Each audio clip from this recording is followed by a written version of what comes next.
So this isn't on the agenda, but about 6 people asked me about it yesterday. So I threw in a couple slides. I'll make sure it at least address that we are working with 5 cities in Minnesota, and the PCA has been a great partner on that.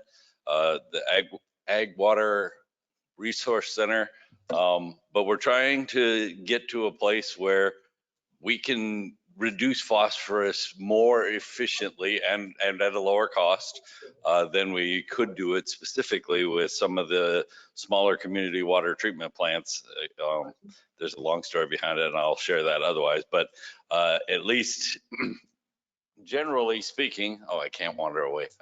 I like to move when I talk, but it'll be okay. I'll stick to the podium. There's been dozens and dozens of studies. Rochelle has been involved in a bunch of them. There's been a whole bunch of processes that have talked about phosphorus and nitrogen in Lake Winnipeg specifically, but in the whole watershed. And the number, and I always want to get this out there because it's huge.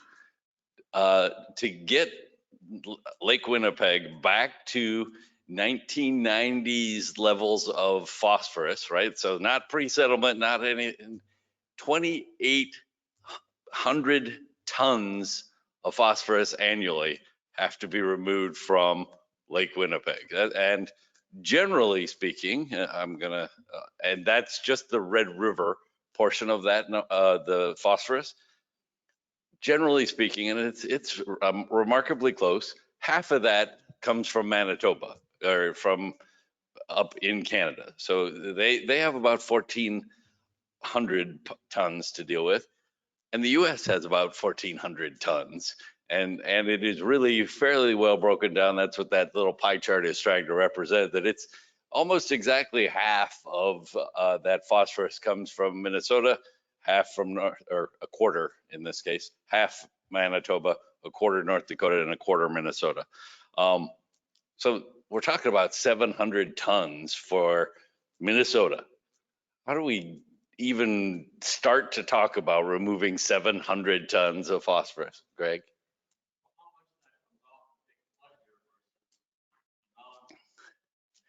That is a great question.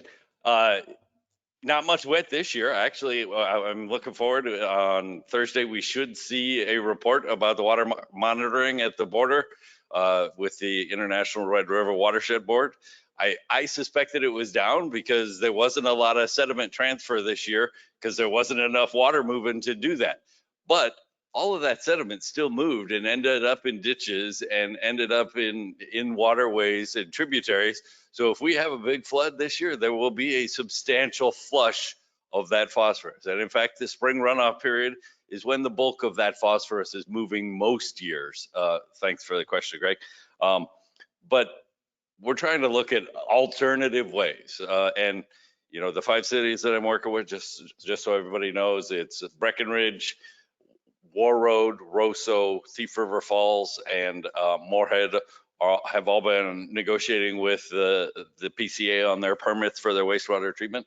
And we're trying to figure out a system in which we can do something besides require War Road to build a mechanical treatment plant. I mean, that's a huge capital investment that they just don't have the tax base to support. And that's about the only way that they can get better than they're doing with their treatment lagoon right now. So what are we going to do to actually improve phosphorus for those cities? We're looking all over the place. We're looking all over the place. And the beautiful part of what we've been talking about is that there is no place in the Red River that is impaired by phosphorus. The phosphorus concentrations in the red are not a problem anywhere because of a lot of other factors. So it's really Lake Winnipeg we protect with that, which means if we want to have the most bang for the buck, we got to go where the most phosphorus is coming from. And that's those red sections up there. Those red subwatersheds are where all of those are coming from. It's not Thief River Falls. That's not the place I should be talking about it. They're looking pretty good for their phosphorus, generally speaking. It's not Breckenridge. It's over across the river down there, the Wild Rice River in North Dakota is one of those watersheds where we should be looking at things. Up and around Devil's Lake, the Pembina River, those are all prime candidates. And a lot of it has to do with Greg's question earlier, flooding. Some of that overland flooding that is impacting those areas is why a lot more phosphorus is traveling. So our hope is that we can identify a project that needs some help.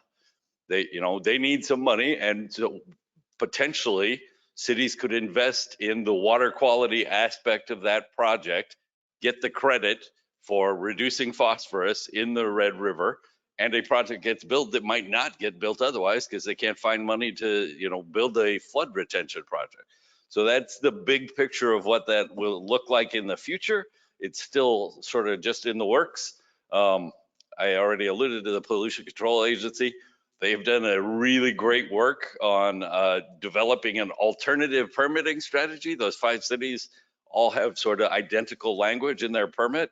And it makes me, Ted, a little bit anxious because right there in that section, 5.7.30, it said the permittee will participate with the Red River Basin Commission's process to find offsets. So, the Basin Commission is in a legal permit for 5 different cities. And so it puts some real pressure on me to perform, and we're working on doing that. But it's also kind of challenging, right? This map is pretty technical. There's a lot of things that we need to learn about what that map is telling us. So I got to find some money, and I'm working on several grant applications. We haven't gotten too far yet, but we do have a plan, a concept for how we will develop the plan, and at least sort of an initial concept of what the playbook will look like.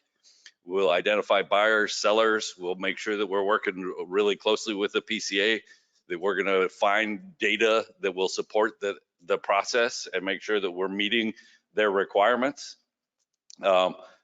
Then we'll have some kind of science-based tool. There's several examples already in PCA's plans and with some other permittees that they talk about how much phosphorus is reduced on a landscape kind of project and how much you have to do. Generally, it's about a 2-for-1 ratio.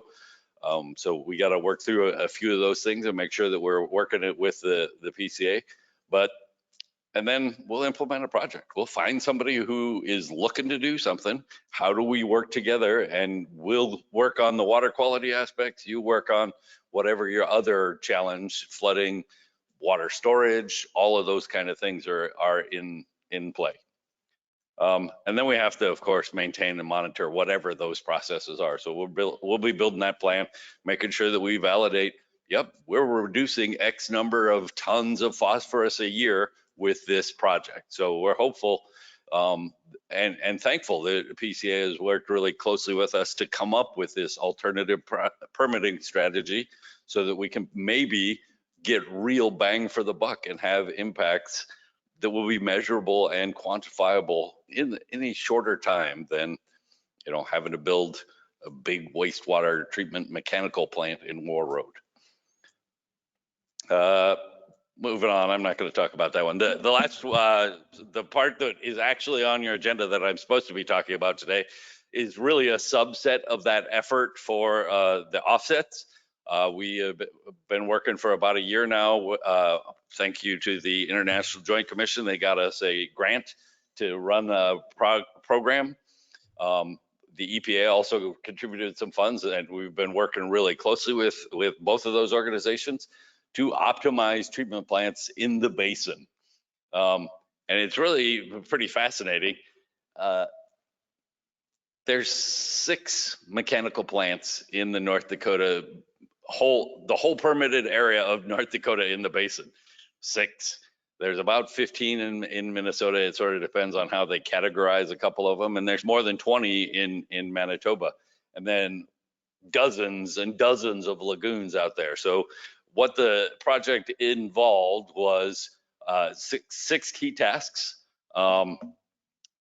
The green check mark, the top one, I gave this briefing to someone who's colorblind the other day, and I figured out that the green didn't work for them. So I will say the top one, task number 1, is completed. We did get that one done, and we've done about half of tasks 3, 4, and 5. Task 2, we've been waiting. COVID is a challenge, right? All of these treatment plants, having some random outsider come into the treatment plant when the COVID is a risk, and even getting into Manitoba has been challenging. So we postponed that to June this coming year. But those tasks are all there, and they involve mechanical plant webinars. We had 6 weeks of webinars. I learned more about mechanical wastewater treatment plants than I ever thought I would learn. I sat in on each of those. We had almost 140 people tune in to each of those webinars. And it was a great benefit to all of the operators because they were certified for continuing education credits, and all of those wastewater treatment plant operators have to do continuing education. So just by tuning in, it was at no cost to the municipalities. They were able to get that credit and explore ideas. And then we had a lagoon seminar. I'll show you pictures in a minute here. A lagoon seminar in Moorhead in September. 13 people came, for 13 different operators from around the basin, both North Dakota and Minnesota operators from 10 different treatment lagoons. And then in conjunction with that, we went out and visited 4 different lagoons, the Breckenridge Wastewater Lagoon, Hillsborough, North Dakota's Wastewater Lagoon, Thief River Falls Wastewater Lagoon, and Crookston. No, Mahnomen. Mahnomen was the other one. Excuse me. Skipping across that one. So there's the lagoon. Another thing I never thought I would do. I was in that little boat floating around on a wastewater lagoon. Just not the thing you decide that you're going to do one day out of the blue. But in that particular instance, they literally cruised all through and with a grid pattern measured the depth of the sludge in the lagoon, and then they did a whole bunch of water testing. You see them in that lower right-hand picture there. They're testing different places than are required. Mostly the tests that are done day to day at these wastewater lagoons, it's what's coming in and what's going out. Well, if there's 3 ponds, what this expert that the EPA hooked me up with, he went and he measured at both points throughout the lagoon so that he could see where phosphorus was being reduced or where nitrogen was being reduced, and ultimately helped all of those facilities identify how to lengthen the life and get better work out of their lagoons. So they published a 6-page report or so on each of those, and that's been given out to the cities, and we're looking to get some feedback of if they did implement any adjustments to their operational plan and what kind of reductions in nutrient discharges that had associated with it. I owe that back to the IJC at the end of 2022. We will do this again. We're scheduled for the late June for the same expert from Clean Water Ops. No, not Clean Water Ops. H&S Environmental. That's the one there. He's going to come back out, and we'll go up to Manitoba and visit 3 lagoons. I know one of them. I'm in the process of getting 2 more pinned down, but they'll also run a seminar for the lagoon operators in Manitoba. I'm already online to get the continuing education credit for them. And the same week, we will also have the mechanical plant expert come out. He's going to visit the Fergus Falls water treatment plant, the Gonvick, Minnesota treatment plant, the Grand Forks right here treatment plant. I have one more that hasn't committed yet, but I'm going to get them. And then also working on 4 more plants in Manitoba that they're going to go visit. So we're really excited because this is the model for what the Basin Commission is supposed to be doing, working projects across the boundaries, getting us all on the same sheet of music.